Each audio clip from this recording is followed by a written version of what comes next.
Baik, assalamualaikum warahmatullahi wabarakatuh. Di sini saya ingin menyampaikan hasil kelompok kami dengan judul makalah Sejarah Perkembangan Komputer dari Generasi ke Generasi.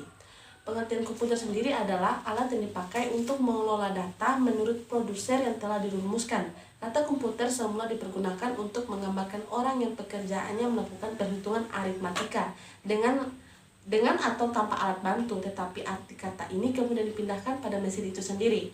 Asal mulanya pengolah informasi hampir eksklusif berhubungan dengan masalah aritmatika, tetapi komputer modern dipakai untuk banyak tugas yang tidak berhubungan dengan aritmatika.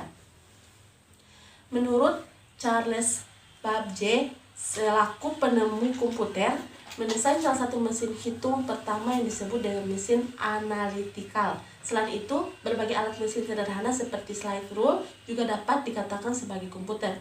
Bagian-bagian komputer dibagi menjadi dua, yaitu perangkat lunak dan perangkat keras. Perangkat keras seperti prosesor atau CPU, memori RAM, dan hard drive. Perangkat keras dibagi menjadi dua, yaitu perangkat masukan dan perangkat keluaran. Perangkat lunak dibagi menjadi dua, sistem operasi dan program komputer. Sejarah perkembangan komputer. Perkembangan komputer pada generasi pertama, yaitu pada tahun 1940 dan 1940 sampai 1959. Komputer generasi pertama berawal pada tahun tersebut. Saat ini merupakan zamannya komputer-komputer raksasa seperti Z3, Colossus, dan lain sebagainya. Karakteristik komputer pada zaman ini ditandai dengan ukuran yang hampir sebesar kamar tidur, menggunakan tube vakum dengan jumlah yang amat banyak yang menyimpan dan memproses perintah atau instruksi, memakan tenaga listrik ribuan watt, menggunakan bahasa mesin dan hanya dapat digunakan oleh orang yang terlatih. Ciri-cirinya: satu, komponen elektroniknya dari tabung hampa. 2, program dibuat dalam bahasa mesin. 3, programnya masih menggunakan bahasa mesin dengan menggunakan kode O dan 0 dalam urutan tertentu. Sifat-sifatnya: ukurannya besar, banyak pendingin AC karena mengeluarkan banyak panas, proses relatif lambat, dan memerlukan kapasitas untuk menyimpan data kecil. Perkembangan komputer generasi kedua pada tahun 1959 sampai 1964. Zaman ini dimulai dengan pemakaian transistor dan dioda sebagai pengganti tabung hampa, sehingga size-nya lebih kecil dibandingkan generasi pendahulunya. Penemu lainnya juga menggunakan memori inti magnetik yang berfungsi menyimpan data sehingga lebih cepat dalam pemrosesan data, serta bahasa mesin telah digantikan dengan bahasa Fortran dan COBOL yang memudahkan dalam pengoperasiannya. Ciri-cirinya: komponen elektroniknya dari transistor, programnya dibuat dengan Assembly language. Selanjutnya, komputer generasi ketiga. Komputer generasi ketiga merupakan perkembangan yang paling pesat dari perkembangan komputer yang ada. Komputer generasi ketiga muncul sejak era 1965 sampai 1971. Ciri-ciri komputer generasi ketiga adalah sebagai berikut. Pertama, sudah menerapkan konsep multiprocessing dan dapat menjalankan program lebih dari satu multiprogramming dalam waktu yang bersamaan. 2, dapat berkomunikasi dengan peralatan lain untuk melakukan komunikasi data seperti telepon dengan komputer. Berikutnya, perkembangan komputer generasi keempat. Seiring dengan lajunya waktu, perkembangan komputer sebagai alat pemrosesan data semakin meningkat pesat, terutama pada generasi ini.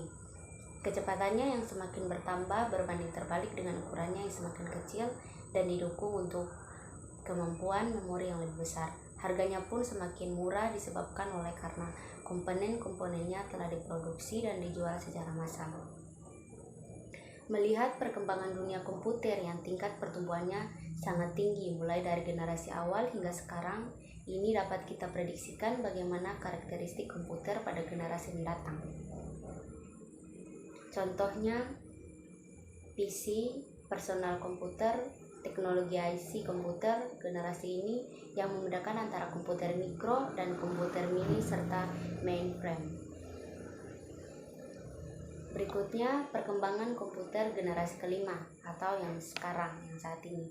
Pada generasi ini ditandai dengan munculnya LCI, Large Scale Integration, yang merupakan pemadatan ribuan mikroprosesor ke dalam sebuah mikroprosesor. Selain itu ditandai dengan munculnya mikroprosesor dan semikonduktor. Perusahaan-perusahaan yang membuat mikroprosesor diantaranya adalah Intel Corporation, Motorola, Zilog, dan lain lagi. Selanjutnya, kelebihan dan kelemahan komputer dari masa ke masa. Kelebihan dan kelemahan komputer generasi pertama yaitu memotivasi para ilmuwan menciptakan komputer terbaik dan memicu perkembangan pabrik pembuatan komputer. Sedangkan kelemahannya yaitu berukuran sangat besar, memakan konsumsi listrik yang besar, dan cepat panas. 2. Kelebihan dan kelemahan komputer generasi kedua yaitu penemu berupa pengembang memori inti magnetik membantu generasi kedua yang lebih cepat, lebih kecil, lebih cepat, lebih dapat diandalkan dan lebih energik dibandingkan para pendahulunya. Sedangkan kelemahannya yaitu walaupun transistor yang banyak dalam hal menggulir tube vakum, namun transistor menghasilkan panas yang cukup besar yang dapat berpotensi merusak bagian-bagian internal komputer. 3. Kelebihan dan kelemahan komputer generasi ketiga yaitu 1. Kecepatan proses data lebih cepat daripada generasi sebelumnya. 2. Membutuhkan listrik yang lebih sedikit daripada generasi sebelumnya. Sedangkan kelemahan komputernya adalah ukuran fisik masih besar. 2. Pemakaian rumit. 4. Kelebihan dan kelemahan komputer generasi keempat yaitu kemampuan memasang sedemikian banyak komponen dalam suatu keping dan berukuran setengah keping logam mendorong terusnya harga dan ukuran komputer. Sedangkan kelemahannya yaitu komputer tidak lagi menjadi dominasi perusahaan-perusahaan besar atau lembaga pemerintah. 5. Kelebihan dan kelemahan komputer generasi kelima yaitu lebih canggih, lebih praktis, dan lebih cepat. Sedangkan kelemahannya yaitu menghancurkan eksistensi manusia.